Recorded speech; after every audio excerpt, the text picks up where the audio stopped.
കുടില ബുദ്ധി മനുഷ്യനെ ദൈവത്തിൽ നിന്ന് അകറ്റുന്നു എന്നാണ് വചനത്തിൽ പറയുന്നത്. ദൈവത്തിൽ നിന്ന് മാത്രമല്ല, മനുഷ്യനിൽ നിന്നും മനുഷ്യനെ അകറ്റുന്ന ഒന്നാണ് ഈ കുടില ബുദ്ധി എന്ന് പറയുന്നത്. കുടില ബുദ്ധി, കുശാഗ്ര ബുദ്ധി, വളഞ്ഞ വഴിയെ ചിന്തിക്കും. എങ്ങനെയൊക്കെ പണി കൊടുക്കണമെന്ന് അതിനകത്ത് കുരുട്ട് സാധനങ്ങളൊക്കെ ചിന്തിച്ചിങ്ങനെ ഉണ്ടാക്കും. നേരായ വഴിയെ ഒന്നും ചിന്തിക്കൂല, എല്ലാം വളഞ്ഞ വഴികളിലൂടെ ചിന്തിക്കും. സത്യം പറഞ്ഞ മനുഷ്യർക്ക് അങ്ങനെയുള്ള ആൾക്കാരോട് അടുക്കാൻ പേടിയായിട്ട് മാറും. അതാണ് ഈ കുടില ബുദ്ധിയുടെ ഏറ്റവും പ്രധാനപ്പെട്ട പ്രശ്നം. എന്താണ് വിചാരിക്കാൻ പോണെന്ന് പറയാൻ പറ്റിയാൽ, നമ്മൾ ചെയ്യുന്ന കാര്യം എങ്ങനെ എടുക്കുമെന്ന് നമുക്ക് പറയാൻ പറ്റിയാൽ, അതാണ് ഈ കുടില ബുദ്ധിയുള്ള ആളുകളുടെ പ്രശ്നം എന്ന് പറയുന്നത്.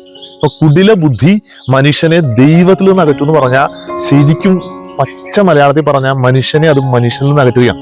മനുഷ്യനെ മനുഷ്യനിൽ നിന്ന് അകറ്റിയാൽ കഴിഞ്ഞാൽ പിന്നെ അവൻ സ്വാഭാവികമായും ദൈവത്തിൽ നിന്നും അകലും. അതാണ് അതിന്റെ അർത്ഥം എന്ന് പറയുന്നത്. തിരിച്ചറിയാൻ പറ്റണേടാ. കുടില ബുദ്ധി, മര്യാദയ്ക്കുള്ള ബുദ്ധിയോടുകൂടി നമുക്കത് ഉപയോഗിക്കാന്നേ. അത് നമ്മളൊന്ന് പരിശ്രമിച്ചാൽ നടക്കണ കേസേ ഉള്ളൂ. നമ്മളിങ്ങനെ ഈ കുശാഗ്ര ബുദ്ധി വളർത്തിയെടുക്കുന്നത് നമ്മളുടെ തന്നെ നാശത്തിന് കാരണമാവുള്ളൂ. ഒന്ന് ശ്രദ്ധിക്കാം.